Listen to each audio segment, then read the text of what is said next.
Market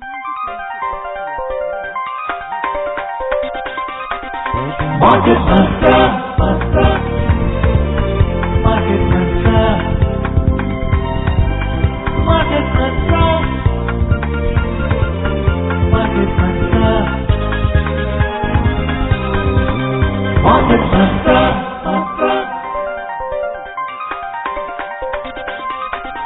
Market Mantra. Welcome to this edition of Market Mantra, in which we give you a complete update on the economic, business and stock market news of the day. I'm Arjun Chaudhary and with me is my co-anchor in Hindi, Manoj Pathak. नमस्कार। Market मंत्र के ताजा अंक में आपका स्वागत है। आधे घंटे के इस कार्यक्रम में हमेशा की तरह हम देश और दुनिया की चुनी हुई कारोबारी, आर्थिक और शेयर बाजार से जुड़ी ताजा खबरों को लेकर हाजिर हैं।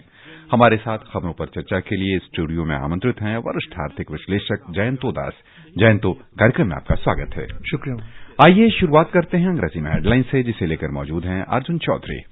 Prime Minister Narendra Modi and his Italian counterpart Giuseppe Conte hold bilateral talks, discuss a range of issues of mutual interest. Nitin Gadkari lays the foundation of the largest dry dock of the country.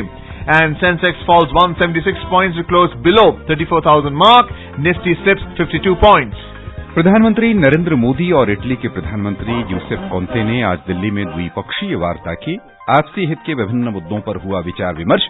केंद्रीय सड़क परिवहन और राजमार्ग मंत्री नितिन गडकरी ने देश की सबसे बड़ी सूखी गोदी का आज शिलान्यास किया और घरेलू शेयर बाजार में बिकवाली तेज। सेंसेक्स 176 अंक लुढ़ककर 34,000 के स्तर से नीचे फिसला। निफ्टी 52 अंक नीचे आकर हुआ बंद।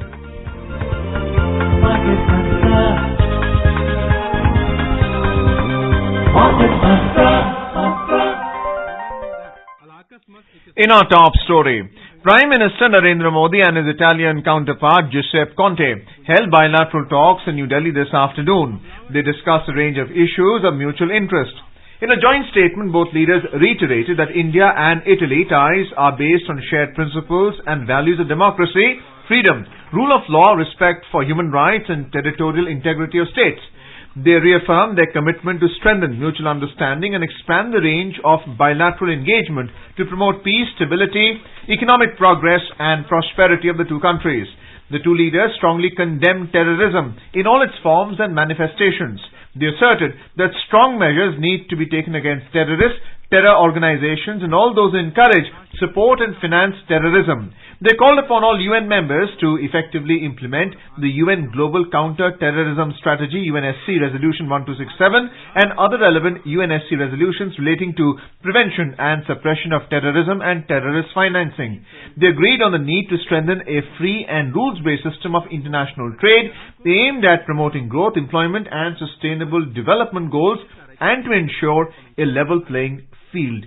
Jayanta, what is the takeaway from these bilateral talks that have been held in New Delhi this afternoon, especially regarding the free and rules-based system of international trade? Is there any relationship to the World Trade Organization and what it prescribes should be the standard for world trade? Well, let's not forget India and Italy, the relations in terms of trade goes back a long, long way in terms of we have a lot of Italian brands which are doing very successfully in India, and we also have a lot of Indian brands which are successfully operating in Italy. And let's also not forget the Tata Indica also once upon a time used to sell very highly in Italy. And I have myself seen some of the cars flying in Italian markets. A lot of designs are imported from Italy. Exactly. Now, this was an important part because apart from the trade talks, we also had a bilateral conference focusing on the technology part, which has been focusing on IT and sectors like this. And I do understand culturally there are a lot of connections which have been created between both these nations in terms of understanding mutual goals. But given that we have a business over here and the focus is on the trade part, I believe the trade basket needs to be improved because there are a lot of engineering co-ventures, joint ventures which are happening. And focusing on that, I'm sure the conference would be a good takeoff point at this point of time, and even the bilateral discussions.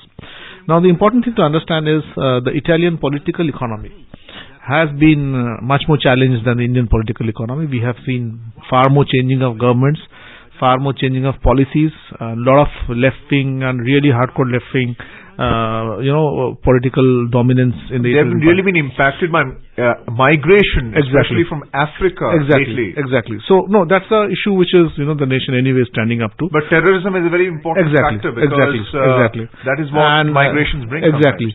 And like Italy, Italy and Greece, the northern part of the Mediterranean Sea, they occupy an important strategic point as a nation. And as you rightly said, whatever gets exported from Africa, and in this case, human capital or human terrorists, finally lands up on the shores of the three main countries.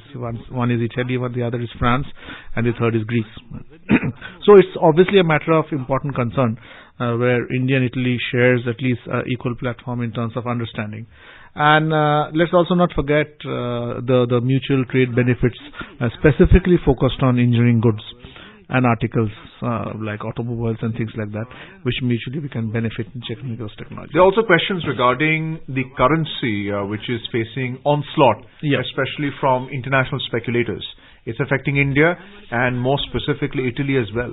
Well, in terms of currency, I don't think India and Italy will be that much of a dominant position to influence upon. At most, what they can do is both nations are equally powerful to bring it a global perspective, or maybe enlightening or highlighting it in the global perspective.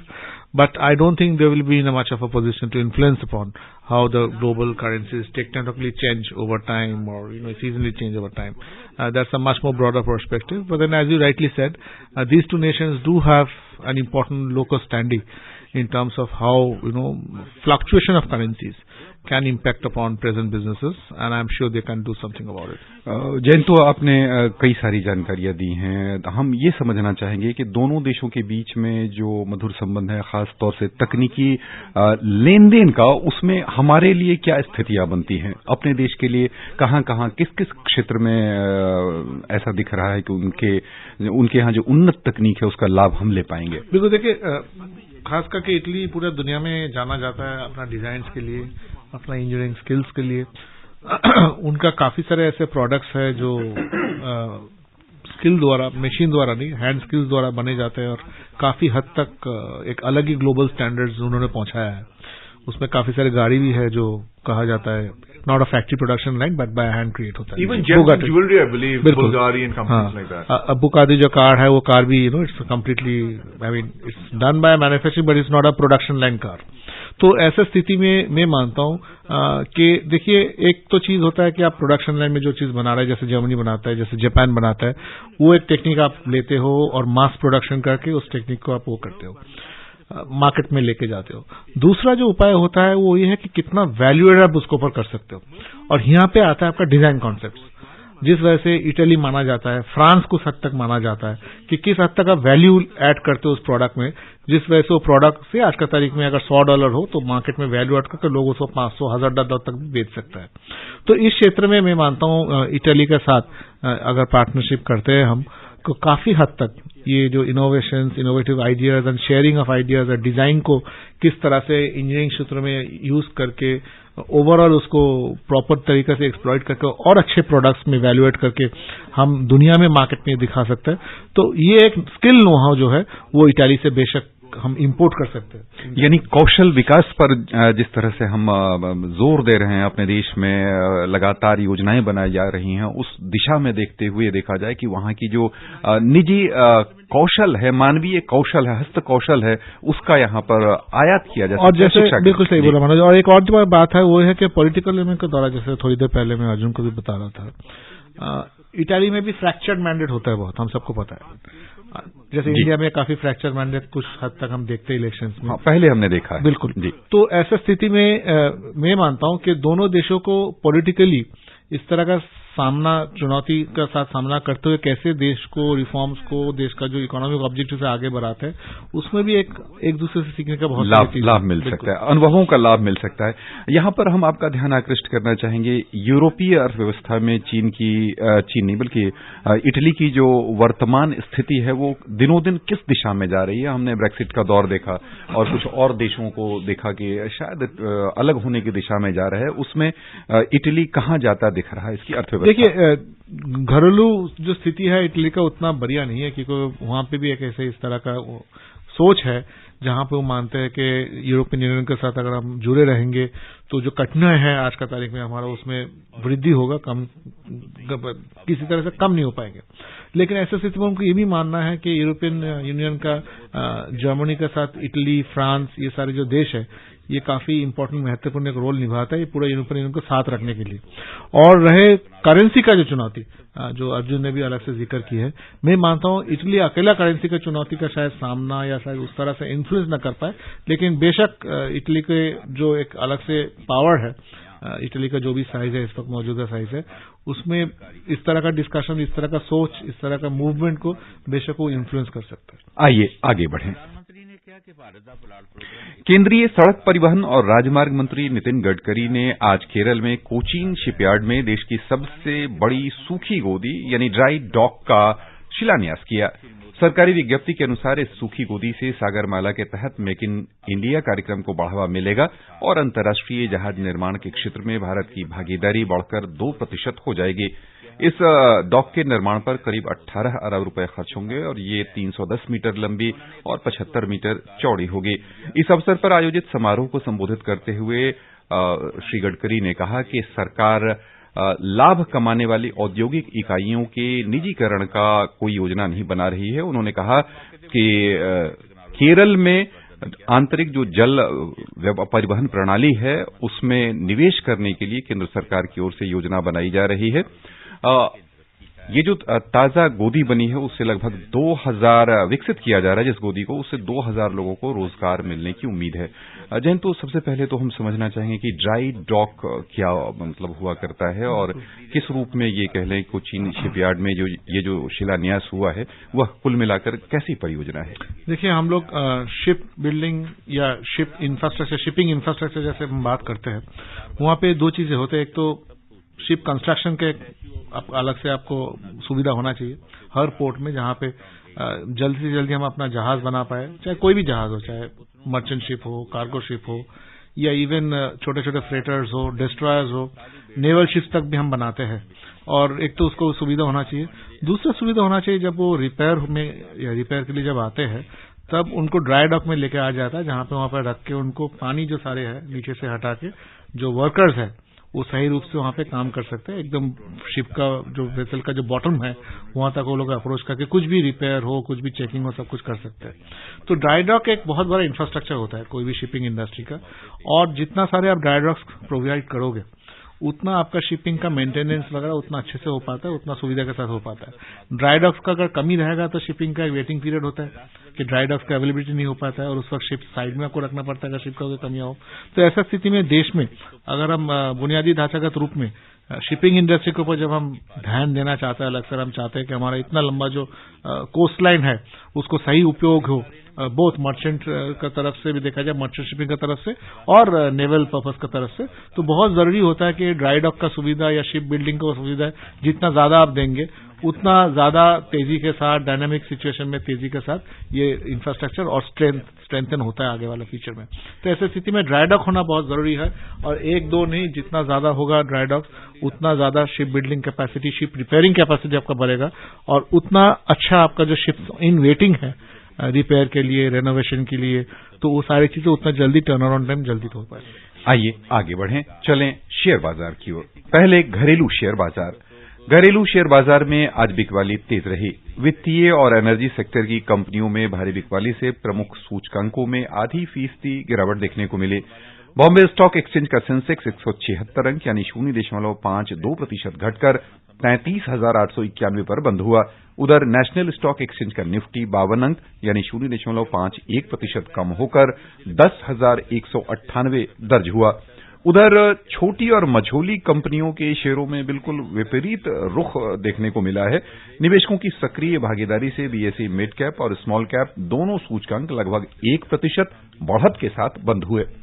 The BSE Sensex today fell 176 points on emergence of heavy sell-offs, mainly in financial and energy stocks. The key stocks fell amid caution prevailed among market participants in view of mixed quarterly earnings and upcoming trade tariff talks between US and China.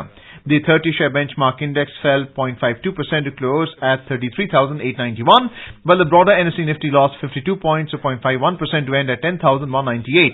Markets globally are keenly awaiting the US response next month, how it goes with tariffs on all remaining Chinese imports. Besides, mixed corporate earnings so far did not help in sustaining the last session's positivity on the domestic bourses. The benchmark indices Sensex yesterday rose 718 points and Nifty gained 220 points. Global markets continue to witness mixed activity with a negative bias, and volatility remains high as the markets struggle to find its bottom and define further course. Mid-cap and small-cap shares outperformed larger peers as the BSE mid-cap and small-cap indices rose nearly 1% each. Among the sectoral indices on the BSE, IT up 1.7%, tech up 1.7%, capital goods up 1%, outperformed the Sensex. While oil and gas down 1.7%, metal down 1.2%, Bankex down 0.5%, underperformed the Sensex. Jayanta, what is your observation on the market performance today? It seems there is right now a mix of both short covering and profit booking across sectors. Exactly, and typically this happens when the uncertainty keeps on happening in the mind of volatility in the market. Exactly, in terms of what's going to happen in the next 1 week or 2 weeks. So typically the market at this point of time is moving, keeping in mind that investors have a very limited short-term frame of mind in terms of investing, not investing, selling off or not selling off. So obviously we see this huge intraday as well as intraday volatility. Markets rose by around 700 plus points yesterday. It fell by 176 points.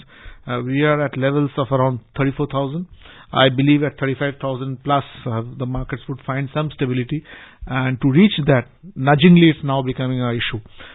So I do believe that maybe the next week of Diwali and maybe another week from there on, we will be settling down at least to 34,000 plus levels for a broader period of time, rather than seeing these huge fluctuations happening. So you believe that this 33,891 is right now a resistance level and it will settle at 34,000? Or do you believe it will go down further? Because right now the market is quite uncertain about where it's going to bottom out. See, the technical analysts would love to call it a resistance level at this point of time. I would take a much more, Victorian view and would rather focus on the market stabling around 35,000 levels rather than putting a resistance level or a peak level in terms of how markets are reacting. At this point, we have to understand is specifically the morning hour which is setting the tone of how the markets are either scared or really think that the markets have got over. So let me make a very quick one today through the trading. So that's what is exactly happening, and that's what's getting reflected. But I do believe the funds with a long-term investment perspective, they would be much more stable and dominant in the next 2 weeks to come. But I'll be more keen to have the markets at around 35,000 levels before any sustained growth from there on, or at least a sustained level happens. जैंतो कंपनियों के जो कुछ परिणाम आए हैं और जो आने वाले परिणाम आपको दिख रहे हैं, उसमें बाजार किस दिशा में जाता दिख रहा? देखिए, इसमें थोड़ा बहुत मिक्स्ड रहता है कि कुछ जैसे आईटी कंपनी के बारे में हमने देखे, वहाँ पे जो रिजल्ट उम्मीद था वहाँ पे हो नहीं पाया उस हद तक, और ऐसा स्थिति में मैं मानता हूँ कि कंपनी का निजी परिणाम के साथ साथ विदेशी बाजारों में जो चीजें हो रहा है, यूएस मार्केट्स में थोड़ा बहुत गिरावट आना शुरू हुआ है. कंपनी अर्निंग्स यूएस मार्केट्स पे भी उतना अच्छा नहीं है. तो घरेलू बाजार किस हद तक इस मार्केट को इन्फ्लुएंस कर पाएगा, इसका मेरे ऊपर एक बहुत बड़ा डाउट है. और मैं मानता हूं कि अब जैसे आज का मार्केट जो है चाइना और यूएस का ट्रेड टॉक्स के ऊपर निर्भर करते हुए इस तरह का फ्लक्चुएशंस हो रहे हैं. तो मार्केट में जैसे मैंने कहा कि सुबह का जो फर्स्ट आवर ऑफ ट्रेडिंग है वो मार्केट का दिशा आज का तारीख में कहीं ना कहीं दिशा बना रहे मार्केट को, कहाँ जाएगा मार्केट. तो ऐसा स्थिति में घरेलू बाजार का जो रोजगार है, जो अर्निंग्स है, जो नतीजे है, वो किस हद तक मार्केट को इन्फ्लुएंस करेगा, मेरा उसमें थोड़ा बहुत doubt. What about FII activity? There has been news coming in that there is foreign flight of capital towards the bond market in the US because the Federal Reserve has been raising the interest rate. And you also have the end of the calendar year coming up on December 31st, where these funds that will declare the returns to the investors. Yeah, that's the typical argument which obviously as the year nears to its end, where we obviously look at and see that how the bond markets will react and how the FIs will react, because they have to close their books, they have to announce some results and things like that.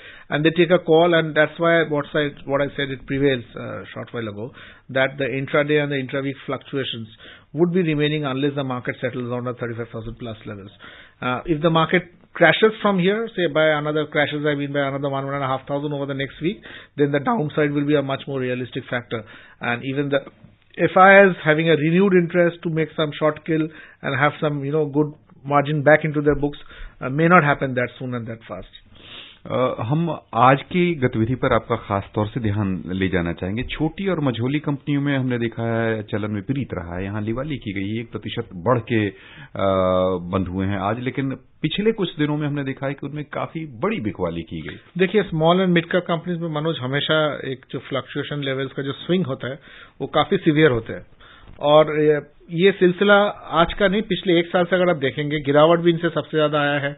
जब उछाल आया था market में, उस तरह का उछाल इन companies में हो नहीं पाए, और हमारा खास करके जो खुदरा निवेशक है ये सारे स्टॉक्स में वो लोग कहीं ना कहीं जुड़े हुए हैं। तो ऐसा स्थिति में लोग जब बोलते हैं कि मार्केट में 36,000 अंक पहुंच गए, 37,000 अंक पहुंच गए, मेरा पैसा में उस तरह का मुनाफा क्यों नहीं हुआ, इस वजह से मेन उसका वजह ये होता है कि small and mid cap stocks में वो इन्वेस्ट करके रहते हैं, और जहां पे फ्लक्चुएशन इतना ज्यादा होता है वो फ्लक्चुएशन को प्रेडिक्ट करके मार्केट में खरीदना बेचना उन लोगों के लिए बहुत मुश्किल हो जाता है। जो बड़े फंड्स हैं उनका पास इंफॉर्मेशन फ्लो और भी अच्छे तरीके से रहता है, और वो लार्ज कैप्स में ज्यादातर सीमित रखता है अपने आप को, या इवन मिड कैप्स में अपने आप को सीमित रखता है। लेकिन इसमें आपका बात एकदम सही है, जो जिस तरह से फ्लक्चुएशंस एंड वोलेटिलिटी छोटे स्टॉक्स में या मिडिल साइज स्टॉक्स में देखा जाता है, उसमें उस तरह का रिस्क अनसर्टेनिटी काफी ज्यादा है। यहाँ पर जयंत हम समझना चाहेंगे हमारे जो छोटे और खुदरा निवेशक हैं उनकी दृष्टि से कि कौन सा ऐसा सेक्टर वर्तमान माहौल में सुरक्षित निवेश उनके लिए साबित हो सकता है, जहां उन्हें ना अधिक नुकसान हो, बहुत फायदा ना मिले तो बहुत घाटा भी ना हो। देखिए, क्षेत्र विशेष कहना ठीक नहीं रहेगा, बिकॉज मैं कुछ भी क्षेत्र का अगर आज इस वक्त मेरा दिमाग में इमीडिएटली 4-5 क्षेत्र है, लेकिन विद इन उस क्षेत्र में भी काफी कंपनीज अच्छे कर रहे हैं, काफी कंपनीज में काफी ज्यादा गिरावट है। अब जैसे बैंकिंग में हमेशा मानता हूं एक अच्छा क्षेत्र है, लेकिन बैंकिंग में इन्वेस्टर्स का जो स्थिति चल रहा है और कुछ पीएसयू बैंक्स का जो स्थिति चल रहा है, एक ओवरऑल बैंकिंग का भी रिजल्ट आइदर नेगेटिव होता है या कुछ बैंक का बहुत अच्छा परफॉर्मेंस होता है। अब जैसे एचडीएफसी बैंक आप देखें, तो ऐसा स्थिति में क्षेत्र विशेष ना करके मैं हमेशा जो पुराने फंडामेंटल रूल है, जहां पे आपका पास पूंजी बहुत कम हो, तो आप कोशिश करें ऐसे कंपनी में जहां पे आपका उस तरह का मुनाफा होना उम्मीद करके आप ये लेके चले कि पूरा 1 साल में मेरे पास अगर 16 से 18% तक स्टॉक में रिटर्न आते हैं, 35-40% ना सोच के, और उस हिसाब से कंजर्वेटिव इन्वेस्टमेंट आप करें, तो कम से कम आपका जो मूल पूंजी है वो बचा रहेगा। बहुत अच्छी सलाह कि सोचकर निवेश करें, समझकर निवेश करें, और ऐसे जहां जोखिम के आसार हों उससे बचें। आइए बढ़े हम वैश्विक बाजारों की ओर।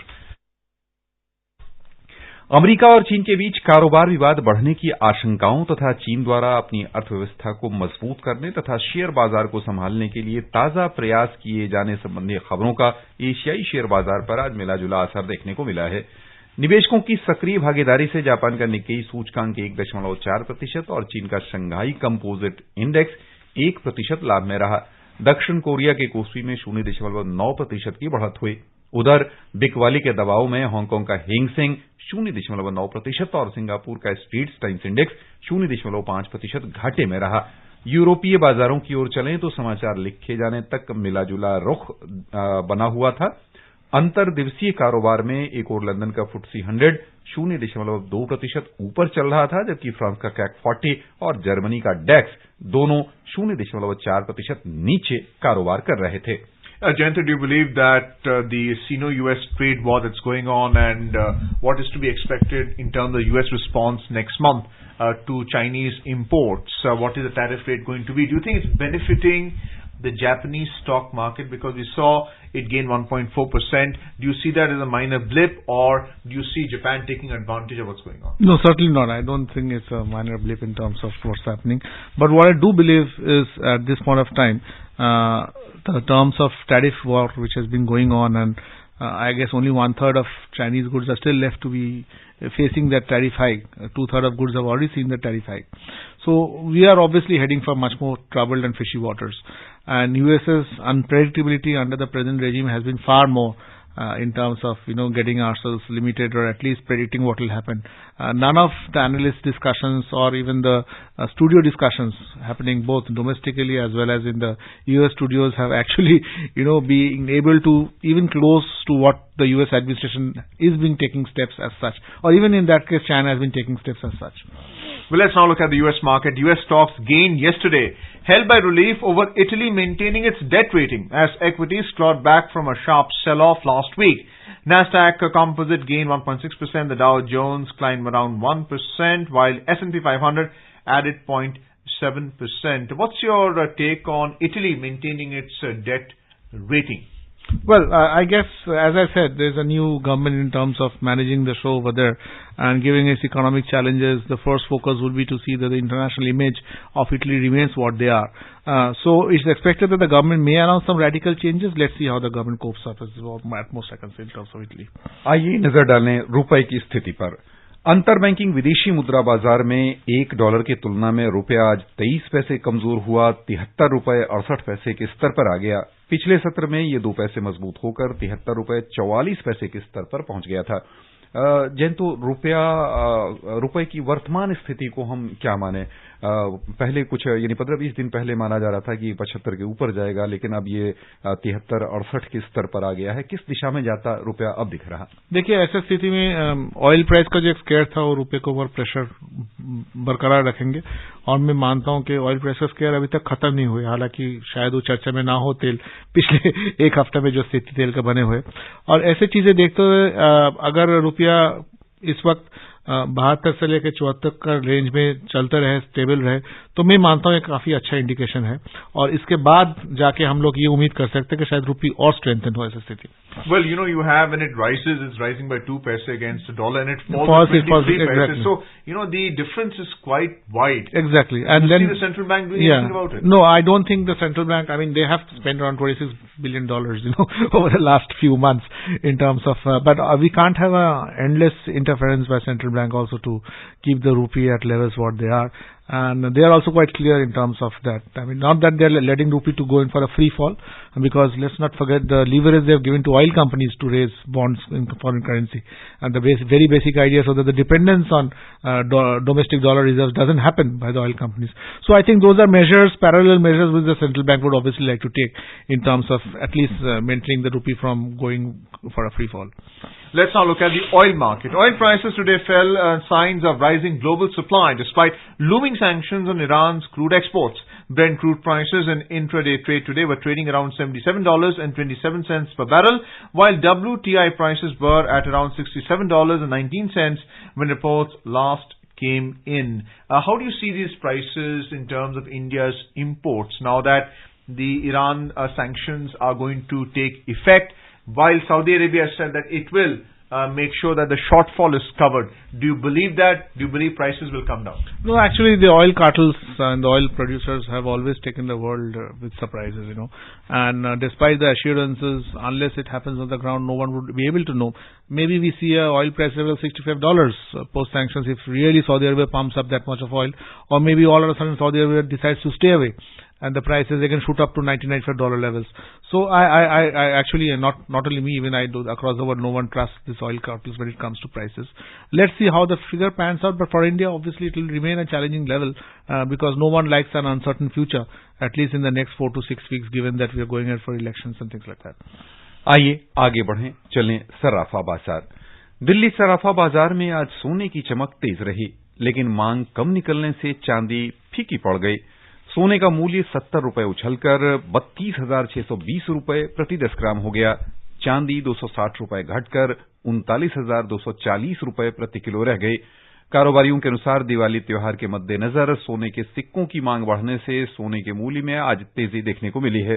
उधर अंतर्राष्ट्रीय बाजारों में सोने का मूल्य $1,224 83 सेंट प्रति आउंस के आसपास दर्ज हुआ। सोने में निवेश की दृष्टि से कह लें कि सिक्कों की खरीदारी तो होगी ही, लोग खरीदेंगे ही। निवेश की दृष्टि से ये कितना उचित रहेगा? मैं मानता हूं कि इस वक्त जिस तरह का प्रेशर है एज अ ऑल्टरनेटिव रिसोर्स, आप बेशक इसमें रुचि ले सकते हैं, लेकिन जैसे आपने कहा कि दिवाली के वक्त हमेशा लोग मानते हैं थोड़ा सिक्के विक्के खरीद के उसमें निवेश किया जाए, अच्छा रहेगा। धनतेरस भी साथ में है। बस यहीं पर श्रोताओं की ओर से जयंतो हम आपको बहुत बहुत धन्यवाद देना चाहेंगे। शुक्रिया। And before we close, a reminder of the headlines. Prime Minister Narendra Modi and his Italian counterpart Giuseppe Conte hold bilateral talks discuss a range of issues of mutual interest. Nitin Gadkari lays the foundation of the largest dry dock of the country. And Sensex falls 176 points to close below 34,000 mark. Nifty slips 52 points. And that's it in this edition of Market Mantra. For now, goodbye. Market Mantra.